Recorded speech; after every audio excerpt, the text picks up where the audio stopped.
This is section 2 of the Slim Tri-Fold wallet. This section will cover the instructions on the back zippered accordion coin pocket. These are the pieces you're going to need for this section. You're going to need your zipper, number 3 nylon zipper with the pull already attached. This has been trimmed back from 7 inches to 6.5 already. Your 2 accordion gusset pieces, the exterior and the lining. We'll set those aside because we're not going to need them quite yet. Your 2 pieces of foam, which are C1 and C2, again set them aside. Pattern piece N, and I already have the light interfacing fused to the back of it. You're going to need that piece, and of course your prepared exterior, which you have done all the top stitching around. Now I'm going to cover a couple of things before we begin actually doing the construction of this. As you can see, I have gone ahead and cut out my window area for my zipper. I'm going to give you a couple little tips on this. You should definitely have a very sharp X-Acto knife to do this. When you are trimming away this area, make sure that you cut on the outside of the line that you have drawn, not on the inside.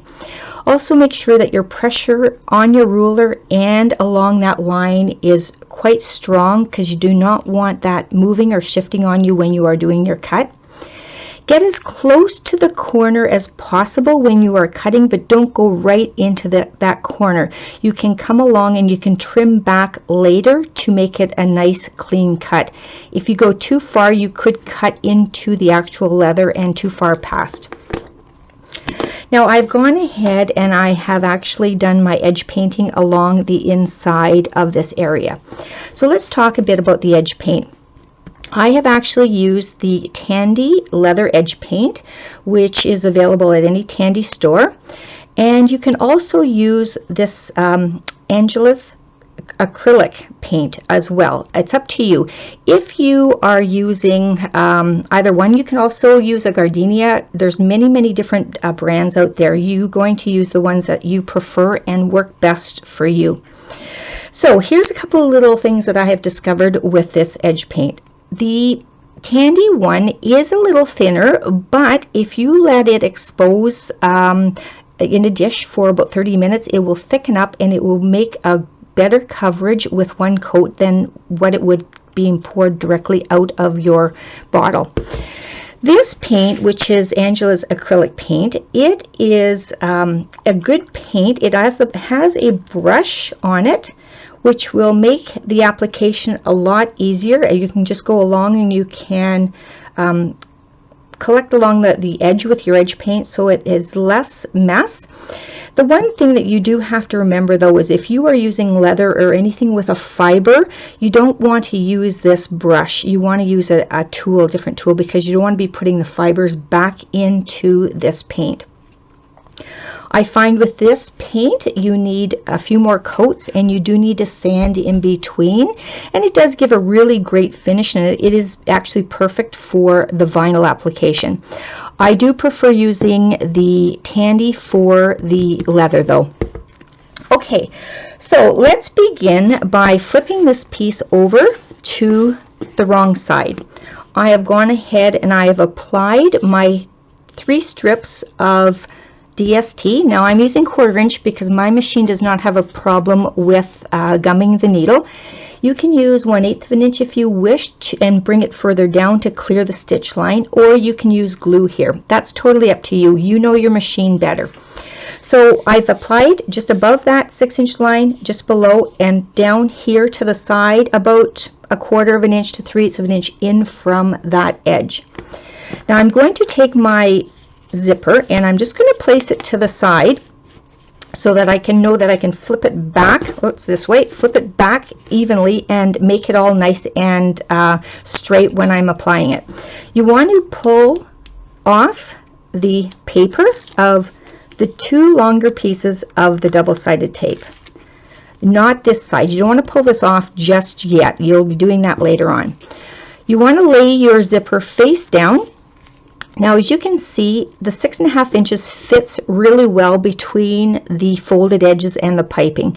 So I use that as a guide. I begin down on this end right here, and I just kind of place that just halfway, just like that.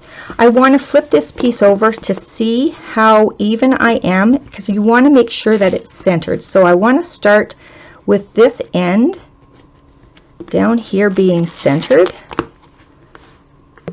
and then you want to make sure that the zipper is centered all the way down. And I got to get that zipper pull back to the side, just like that. You want to make sure that everything is centered and aligned within that window. Give it a bit of a press to secure everything in place. Flip this back over to the wrong side. I'm going to open the zipper a little bit more, and I'm going to pull away that bottom edge, that lower edge of the zipper, and I'm going to remove this piece of double-sided tape. Now you want to form like a mitered corner. So what I generally do is I put my finger there and I bring this piece around so that the teeth of the zipper align with that double-sided tape. So it should be about 1/4 of an inch away from this edge right here.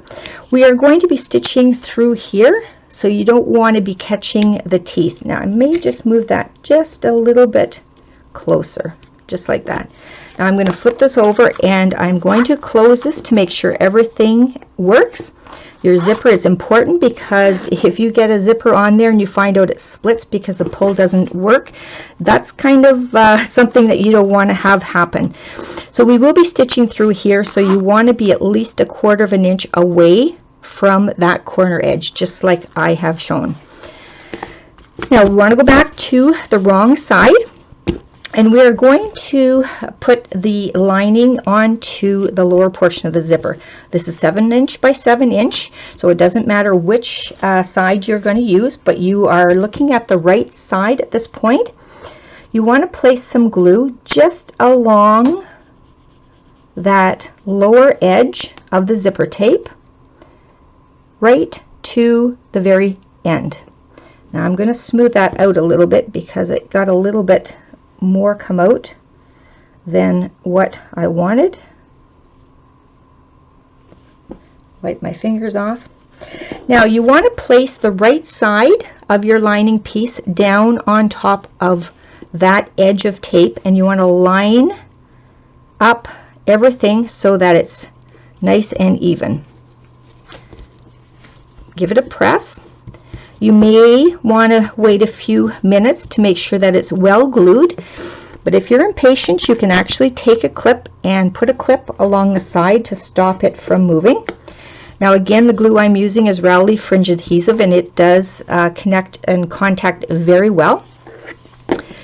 Now what I'm going to do is I'm going to go to the sewing machine, and I am going to start stitching right into this corner, 1/8 of an inch away from that side and 1/8 of an inch away from this side. So right in there in that corner, I'm going to stitch along this edge 1/8 of an inch away from that opening until I am 1/8 of an inch past this side opening. I'm not going to tie off I'm not going to backstitch on the beginning or at the end, but I'm going to pull my threads to the back and I'm going to tie them off. So I'll go ahead and I will do that stitching now. I've now completed the top stitching at the lower portion of the zipper. I began 1/8 of an inch from this side edge right to 1/8 of an inch past, as I stated. Now what you want to do is you want to pull your threads, front threads, to the back because you didn't back stitch, tie them off, and put a couple of knots. Now I've gone ahead and added my double-sided tape, as you can see, and if you place the double-sided tape on top of these tails, it'll secure those threads even more. Now, the thing you need to do at this point, you need to fold over this portion of the lining. Now, you're probably going to fold over anywhere from 3/4 of an inch to 1 inch, depending on where you placed your lining in reference to the pocket. I have run my double-sided tape right to the end. I'm going to pull a little bit back of that, not the whole way, and I'm going to fold over that portion. Now, I want to be probably about 1/16 of an inch away from that edge. I'm just going to press down on there, and I'm going to do a finger press down for about 2.5 to 3 inches. You don't have to iron it, you just need to do a finger press. What you're going to do is you're going to be bringing this portion down and pulling tight across here and lining up that fold just inside that cut area where you have the edge paint. So what I like to do after I pull the tape off is I like to add a little bit of glue right here just to secure that fabric together. Now you're going to need to pull off the double-sided tape that you have placed along the side edge. Make sure I get it completely off. There we go. And you're going to peel back the paper off of this section right here. You're going to get a good grip on your lining and you're going to pull it backwards and you're going to support that zipper area. Now you can put it closed if you want, and you're going to pull taut on it so that that is nicely smoothed against that area. This will stop, I'm going to close that zipper, this will stop this whole lining from shifting up when you get it all put in place, because you don't want that catching when you are opening and closing your zipper. Now this section right here, once you get that folded, you may notice that you need to tuck this fold a little bit more because you don't have it quite as even as what you would like it to be. So you want to bring that in a bit, press down firmly on this area and make sure it's all nice and connected right into this double-sided tape as well. So this is how it should look at this point. Now you're going to be wanting to bring this pocket up to the top, to the right side, to meet the back of the zipper, but this portion needs to come over to secure the pocket in place. So what you have to do is you have to snip inside about 1/2 inch. So I'll just bring this folded up a bit, so that's the bottom of my opening, and about 1/2 inch past that I'm going to make a snip on the lining right to that finger pressed fold line. I'm going to bring this back down again, open that up so you can see where this is located. Now I'm just going to give that a nice press. What we're going to do now is we're going to work on the accordion gusset portion, and then we're going to be adding this to this area right here so that we can move forward with the accordion zippered pocket.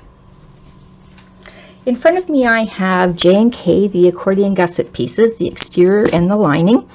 I have gone ahead and drawn my line 1/4 inch down from that curved top, and I've also added some edge paint along this short side because this is the side that's going to be attached to this portion, so you want to get some edge painting on it in advance.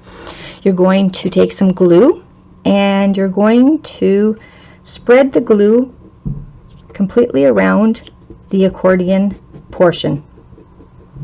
Smooth this out right to the edge, and if you get any on your table you can get rid of that. I like to cover it completely because I'd like that piece to stay in place. So I'll get that off my fingers and the table. I'm going to place the right side or the wrong side of the lining down to the wrong side of the gusset, and I'm going to align the top curve to that drawn line on the exterior. I want to try and get as close to the short edge as possible because I don't want that to fray at all. So if you are a little concerned about not getting the glue to that edge, you can actually add a little bit more glue just along the top of that lining and just kind of smooth that in place. That'll seal it. Fray check will work as well. So what we're going to do is we're going to fold this portion down so that we can go and do our top stitching. So I'm going to add a little bit more glue here as well. Now if you're using vinyl and your glue doesn't hold, then I would recommend using a piece of 1/8 inch double-sided tape, or you can actually fold this down and over and clip it in place because it's a very small area, and then you move your clips as you go along. We're going to go to the machine and we're going to top stitch 1/8 inch along that folded edge so that we can get the accordion piece all prepped so that we can put it into place. My stitching is all completed at the top of my accordion gusset. I have trimmed off the excess on the bottom, and I have also applied a piece of double-sided tape to the wrong side of the short section. This portion is going to be placed on top of that cut away opening right here. So you want to get some double-sided tape or glue that's going to be very, very close to that edge, because you want to seal that edge as close as possible. Once again, if your machine is having issues at all with double-sided tape, you will want to use some form of glue. Pull that paper away, and I am going to bring this folded edge right here to that corner. I want to make sure it's lined up perfectly, and I want to align that both edges together all the way down to the bottom of the accordion exterior gusset portion. I want to give that a good press along there to make sure it's nice and tight and close. If you are using glue, you may want to put a couple of clips there and set it aside until it bonds really, really well. So what we're going to be doing is we're going to be stitching this section right here from this point to this point only. You want to begin 1/8 of an inch past that opening, and you're going to be stitching 1/8 of an inch away from that opening until you reach the hole of the last stitch line that when you came across here. So if you feel it's better for you to begin at that hole and then come down, then that's something that you need to choose to do. Just don't go past 1/8 of an inch here. And you also may end up being a little bit more than 1/8 of an inch from this edge, depending on where you finished your last stitch. You want to make sure you have a long tail on both ends, because we will be doing a tack stitch on the top across here to secure everything in place. So I'm going to go ahead now, and I'm going to do this stitching on the side of the accordion gusset area. So the stitching is completed down the side. So you can see I've gone from this point to that point. On the back, I have pulled these bottom threads to the top front thread to the back at the lower end, and I am going to tie a few knots in here to secure the lower portion. I'm not going to do anything with the upper yet. I'm going to snip the excess off, and a lot of times I'll just add a little bit of glue right there just to secure that tail down. We'll also be folding this over, and I'll be putting some double-sided tape there, but for now that helps secure that. Okay, on the upper thread you have left yourself a long tail. You do need a long dull needle. This is a 4-inch dull needle. This is a great needle for when you are feeding your threads and trying to bury them into the back side. What you want to do is you want to pull the threads to the back, feed the threads through the needle hole, and then you're going to whip stitch or tack stitch along that top edge so that you secure these pieces together. You want to place the needle into the last hole, making sure that it's coming through on the hole on the back side. You want to go around this about 3 times to secure a nice stitch.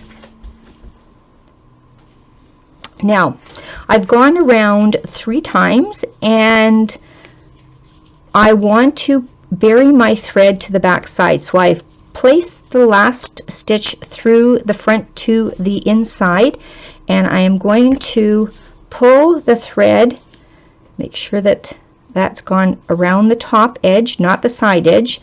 And I want to pull this thread to the back, and I'm going to tie a knot. I'll try to do this and keep it threaded. Tie your knot, and then you're going to feed the tail end of your thread down between the layers of the lining and the Decaville, and have your point come out maybe about 1 inch or so past, and then you pull through, tug on that a little bit so that you can pull your knot down tight and snip, making sure that you don't snip the lining portion. You will need to apply some double-sided tape to this edge on the right side, right here. Snip that off. And I like to add a little piece to this bottom, and you can cover that thread just as I was saying earlier to secure it a little bit more. Now again, right here, if you have a problem sewing with your machine, you can actually use glue. I'm peeling off the tape, or the paper I should say, and down here, and I'm going to fold this portion over so that it's about 1/4 of an inch from that edge right there. Give it a press down in place. Make sure everything's nice and even and you're not seeing any double-sided tape. Take some glue, because you're going to be folding this portion up, and along this edge of the lining all the way up, and I go just above the tape edge, and I add a little bit more glue down this side. You want to fold this lining up using that bottom edge of your accordion right there as your guide. You'll fold this portion up so that the right sides are together, keeping it nice and even, well connected. And I will place 2 clips, 3 actually, on the upper side and 1 down here. I don't want that moving on me when I go to stitch it on the front side. So what you're going to do at this point, you are going to go back to the machine, and you are going to begin down at this last stitch hole that you made. You're going to come across, you're going to go up this side, pivot, come back across, all the way across around along the top edge, then back down again, ending in that last hole that you started at the very beginning. Again, you do not want to back stitch on either of those ends because we want to pull the threads to the back to tie off. So I'll go ahead and I'll go to the machine and I'll stitch 1/8 of an inch around those edges to secure the pocket in place. So you can see all the top stitching is completed along the outer edges for the accordion zippered pocket. I began in this bottom area, went across the bottom, up the side, across the top, and then back down again on the other side. I finished in the hole that I began here, and here I have pulled my front threads to the back, and I have secured them with a knot here and here. Now this is something that I choose to do to finish off this pocket, but you don't have to do this. You can actually do this by machine if you wish. I like to hand sew this pocket closed. The reason I do that is when you go to the machine to stitch this, if you are using the machine, you may tend to press on this area right here to try to get in there to seal that pocket up. I find sometimes the Decaville Light, once you've creased it, it's very difficult to get that crease out, especially when you are working with leather. So I choose to hand sew that point and then knot that all off. So the very last thing that we need to do for this exterior is to add the foam. So you have 2 pieces of foam, C1 and C2, just like that. We need to add this foam to these areas, and of course we have to come underneath that pocket. So I like to just push this to the side, get everything all lined up. I like to flip this over so that it is lined perfectly, so when I go back, then I can get everything nice and even. I take some glue and I go around the exterior edge only. You don't have to cover the whole thing. You just need to do the outlining areas along the edge. Come along here, up, across, and back up the side. Now I want to take this piece and I want to lay it with the glue side down. Just move those guys over a bit and place it right at the very top of the wrong side of this exterior. This piece will sit perfectly in between your piping, just like that. Just push it down and in place and secure that glue by pressing on that area. Now for the bottom piece, you take this piece and you bring it down so that the glue side is aligned with the bottom edge of the Decaville, just like that. And press on that on the sides. And then you want to lift your lining and place the foam underneath the lining. So there you have it. You want to set that piece aside and you want to let it dry, and that completes that section of the accordion zippered pocket, plus adding the foam. And now we are going to go ahead and we're going to start our credit card sections.